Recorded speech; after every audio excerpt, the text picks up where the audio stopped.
我这是交换那个计数，我无甲你骗，你去大溪嘛是这个计数。猪汤。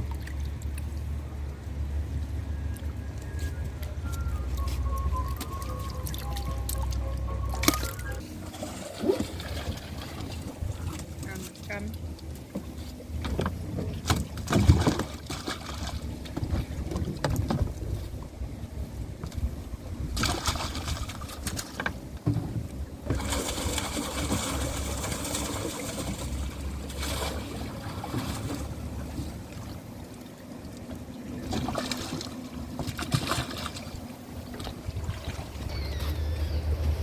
你也要吹的，听个声味，我是讲，要吹也无事。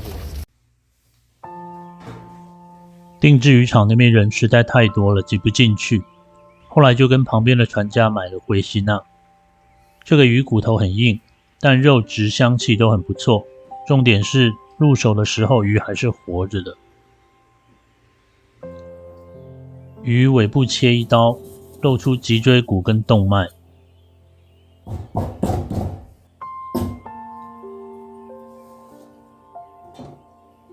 鱼鳃后侧靠近脊椎的地方刺一个洞，让血可以流出来。刀子要顶到脊椎骨，割开血河的末端。看一下鱼血管的大小，选择针头的尺寸装上去。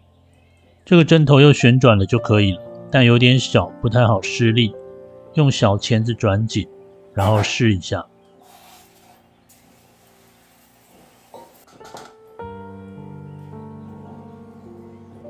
放血的时候，针头刺进鱼尾脊椎下的动脉，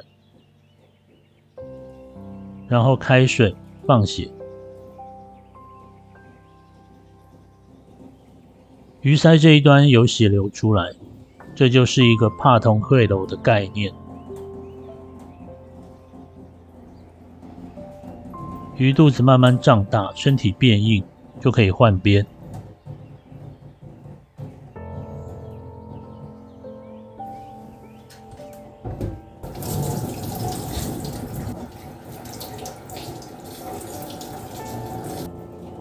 从鱼鳃这里刚刚割开的洞插进水管，开水之前用布先盖一下，不然水会到处喷。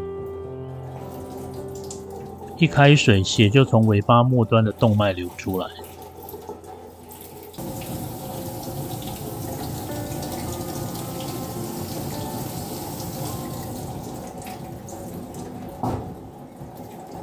因为水压的关系，鱼眼睛爆出来了。肚子变得很大，里面有很多水。接着就开肚，去掉鱼鳃跟内脏。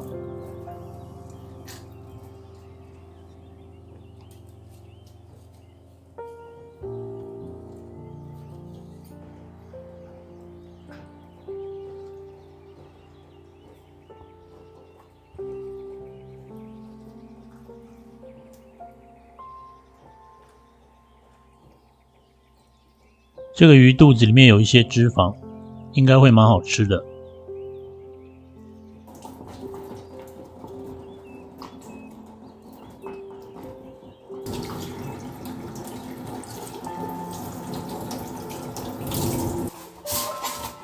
灌完水，血河清干净之后，可以拿一个保丽龙盒把鱼斜斜的放着，这样子放个几分钟，可以让刚刚灌的水分充分的流出来。放一下的这个动作只有冬天能做，气温太高的时候就不做，除非买一个熟成专用的冰箱，可以把它吊起来。这样子放一下，第一次换纸巾的时候水分会变得很少，熟成的时候流出来的水分少一点，变数会比较低。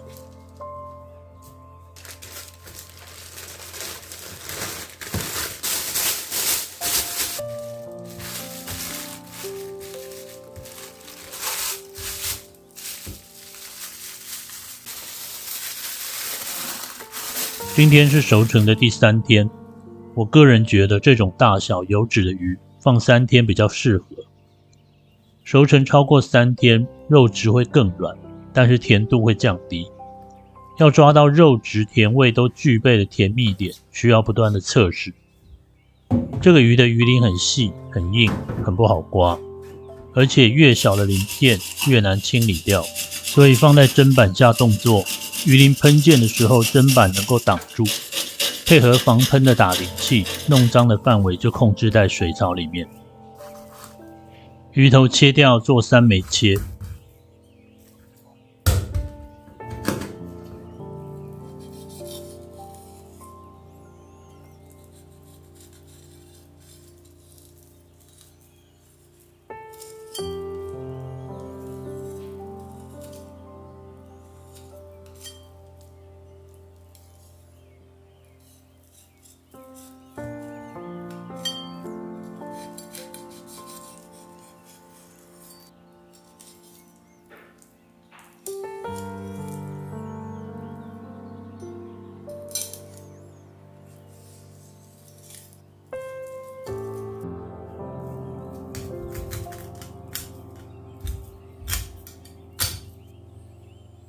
这个鱼背上有一些淤青，应该是钓起来的时候有撞击到。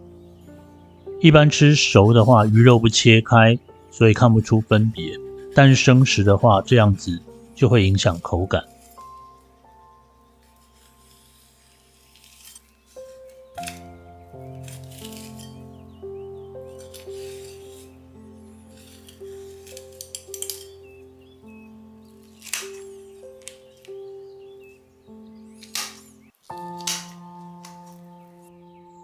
这一半一样也有一些淤血，撞击的点就是正上方。鱼骨小小的，捡起来却很费力，说明它很硬。这个剪开煮鱼汤很棒。喷一点冰盐水清洁一下，放个10分钟。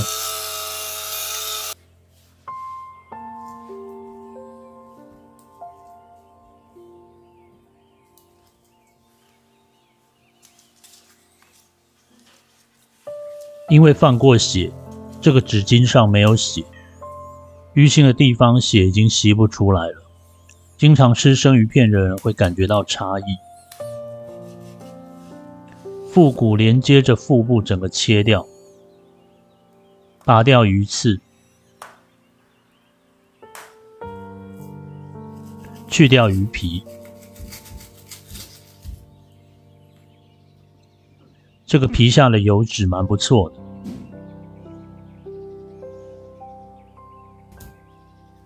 小的鱼因为肉比较少，腹骨切得很仔细也没多少肉，干脆整个切掉，可以做其他料理。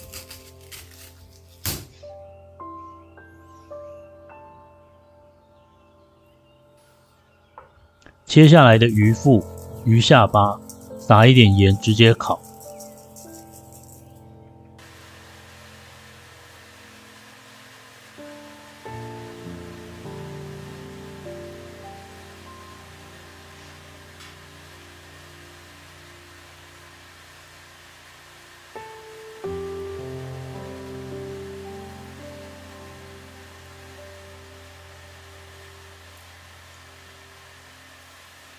腹部的油脂都烤出来了，很香。撒一点柚子胡椒就很好吃。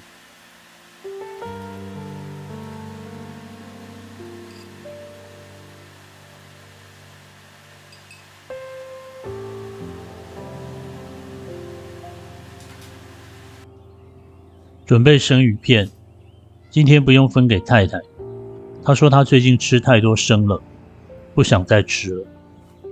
我打算热一壶清酒，一尾鱼，爽一波。